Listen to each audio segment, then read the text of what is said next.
Good morning, students. Hope you are doing fine at home. Today we will learn about a new lesson. So the name of the lesson is where, when and how.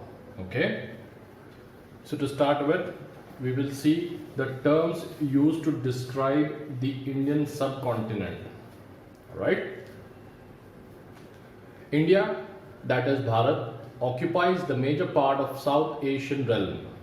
It is bounded by Himalayas in the north and washed by the water of Indian Ocean in the south. Its two northern arms, the Arabian Sea and the Bay of Bengal in the southwest and southeast respectively, it has always remained as a distinct geographical and geopolitical unit since ancient times. India, Pakistan and Bangladesh constitute the Indian subcontinent.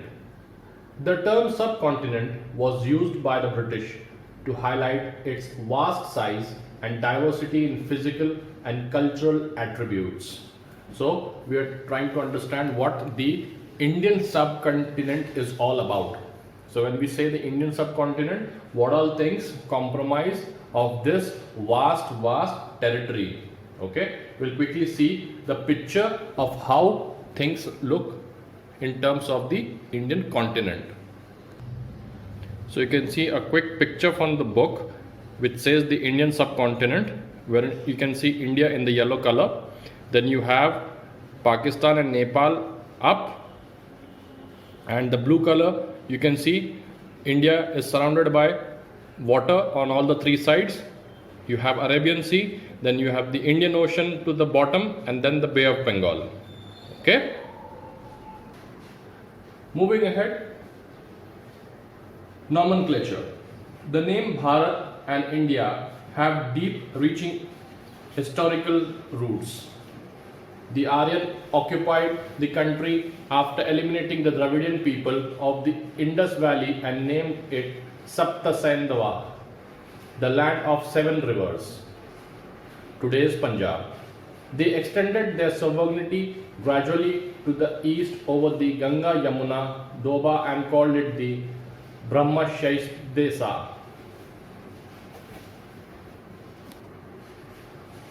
In due course of time, the entire area lying between the Himalayas and the Vindhyas was designated as Aryavarta. Later, they extended their suzerainty toward the south, known as Dakshinapath. Puranas regarded the land covered by Vedic civilization and culture as Bharat. There are several stories associated with the name of the country.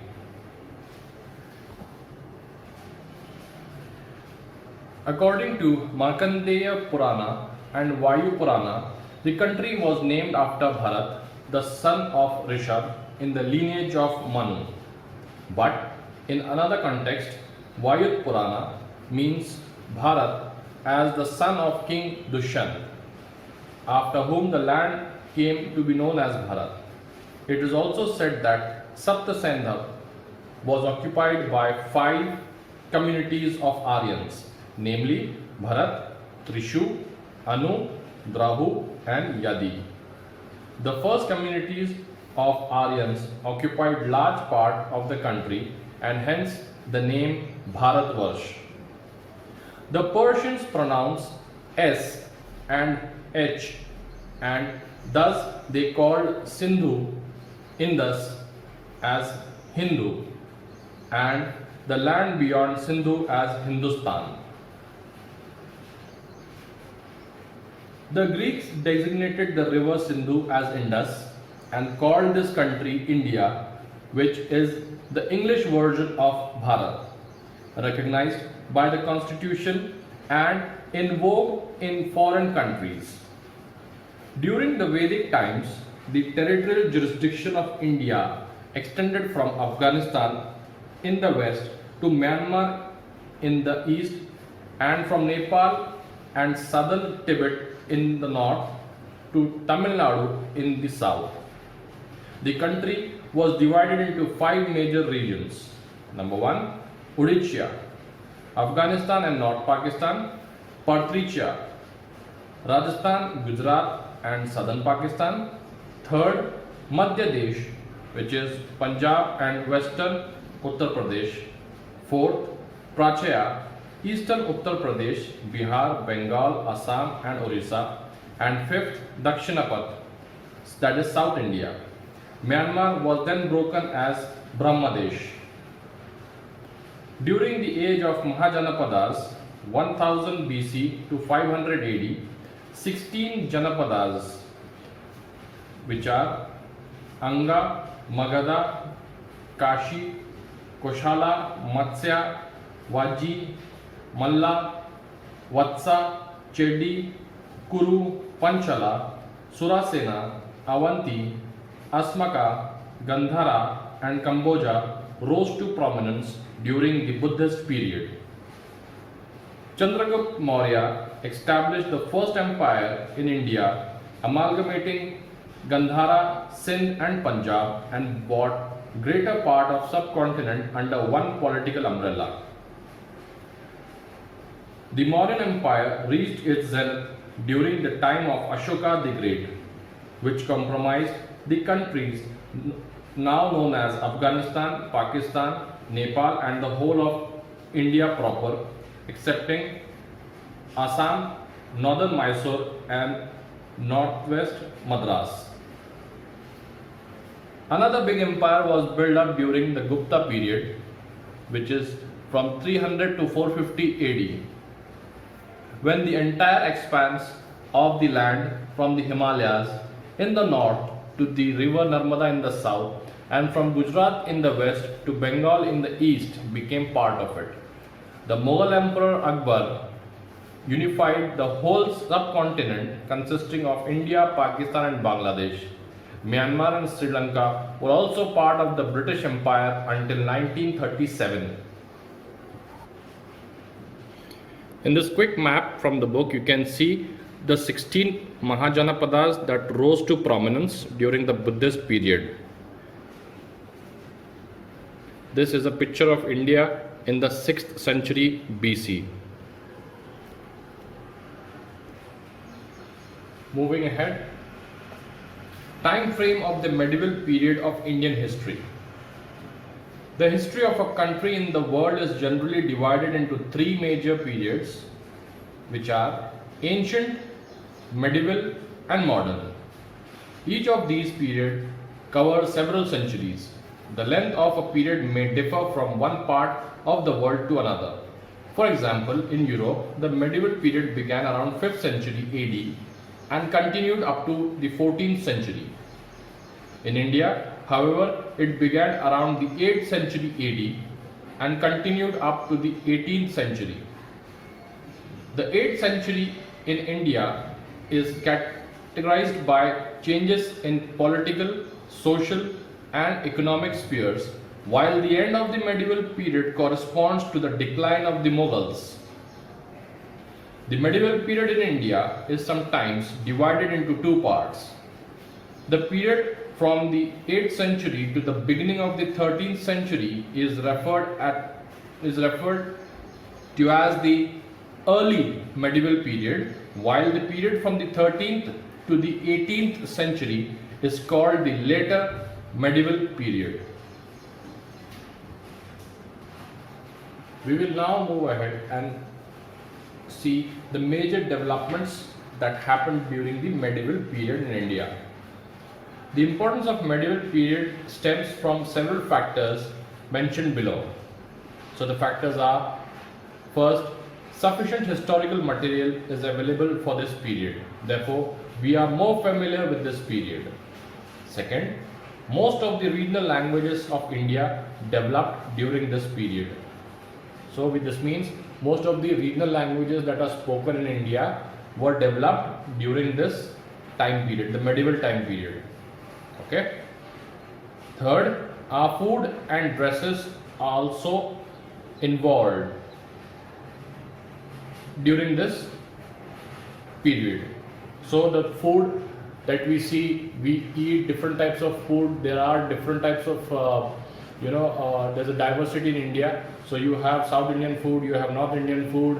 So there are different dishes that people keep on making. So this food developed slowly and gradually during the medieval period. Also, our dresses evolved slowly and steadily during this period. Fourth, new religions like Deen-e-Ilahi and Sikhism and many of our religious beliefs and social customs and traditions have their origin in the medieval period. So the new religion like Deen-e-Ilahi and Sikhism flourished during this period. Fifth, during this period, the Indian culture developed with the fusion of Hindu and Muslim cultural traits. The culture integration reflects the art, architecture, literature, music, painting, etc. Sixth, the Bhakti and the Sufi saints brought about a better understanding of the fundamental principles of Hinduism and Islam, which has resulted in a greater spirit of mutual harmony and tolerance. 7. The institution of well-minted currency led to economic development of the country. There was a marked improvement in agriculture and expansion in trade and commerce. 8. Many European countries were attracted by the economic prosperity of India and tried to establish direct trade relations with India. 9. However, the position of women in the society was further deteriorated. So these are the few developments that took place. However, the development of the women was not done much because of the medieval mindset of the people, orthodox thinking. But there were many new things coming up. There were many new things that established in that period. Now moving ahead with the lesson, we will understand the sources of history.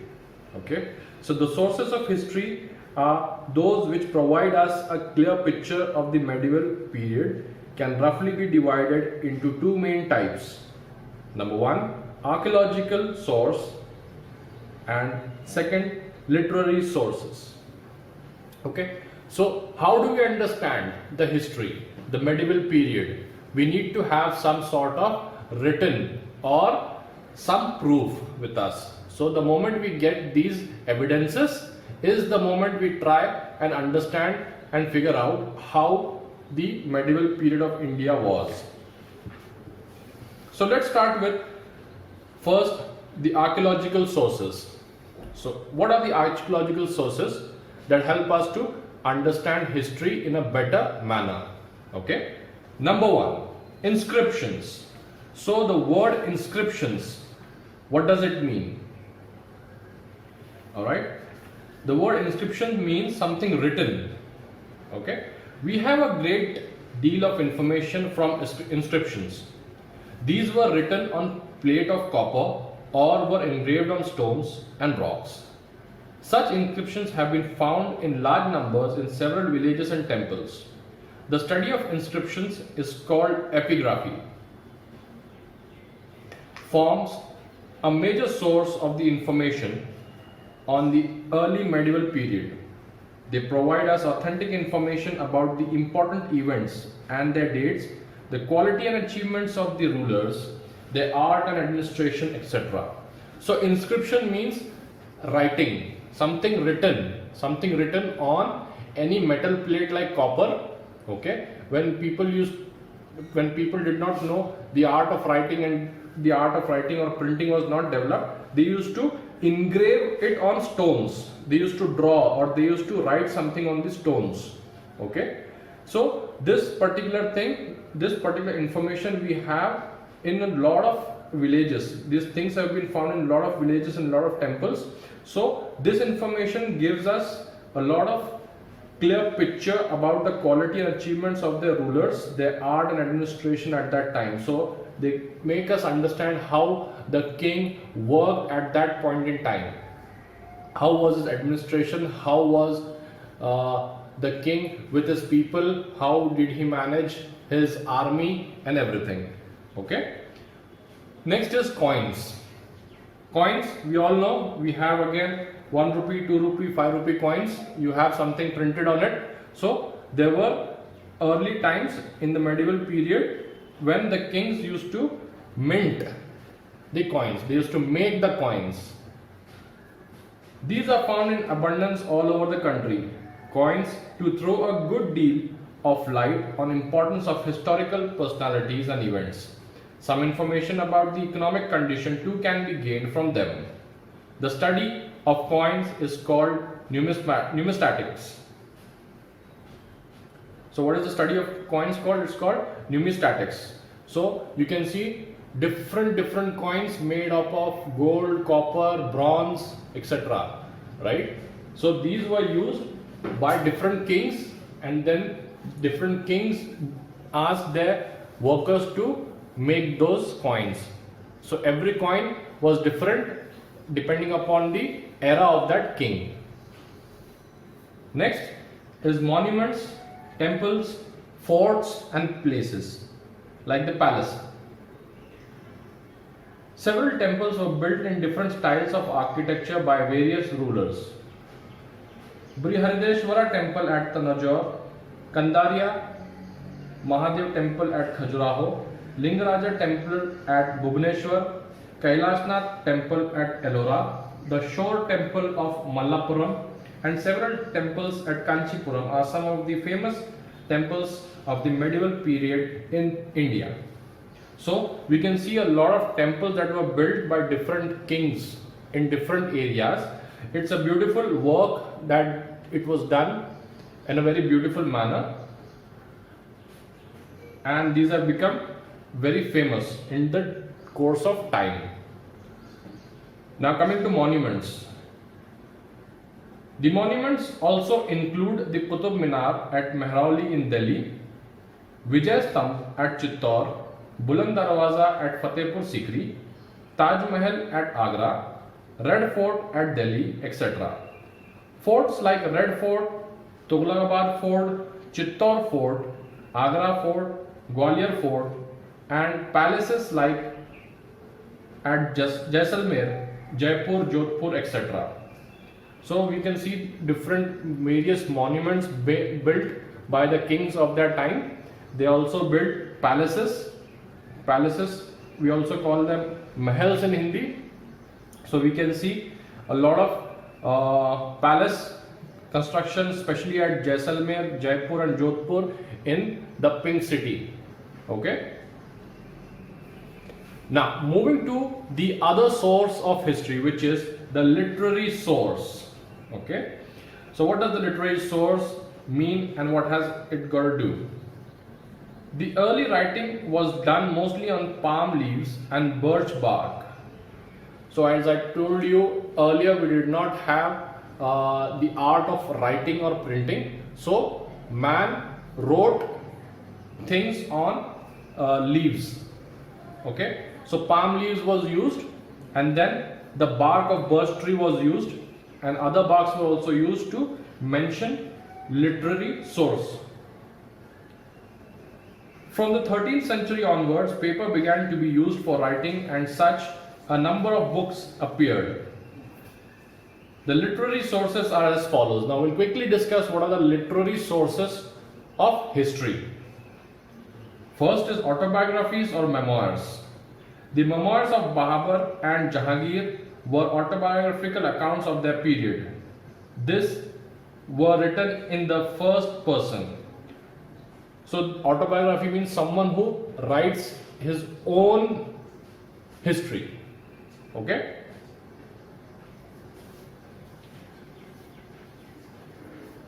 Second, biography and chronicles. Various authors wrote chronicles about the life and activities of various rulers and dynasties. For example, Kalhana in the 12th century wrote Raja Tarangini, which is an account of the rulers of Kashmir. Kumarpala Charitra by Shmendra and Prithviraj Raso by Chandra Bardai are also historical accounts of the medieval age. Akbarnama is a biographical account of the life and reign of King Akbar, the great Mughal emperor, in the 16th century. it was written by Abul Fazl. So there have been many writers who have written biographies and chronicles. Chronicles means the accounts given by different writers about the reigns of different rulers. So what happened after, after that, these things were mentioned by different writers. So the writers specifically wrote on the lives of the kings and their subjects and the ruling kingdom that they had. Third, literary works. Several literary works by indigenous writers were also brought out. Literary works include autobiographies and memoirs like Tuzuk-e Babri, Ain-e Akbari, Tuzuk-e Jahangiri, etc. These are illustrated with beautiful paintings called the miniature paintings.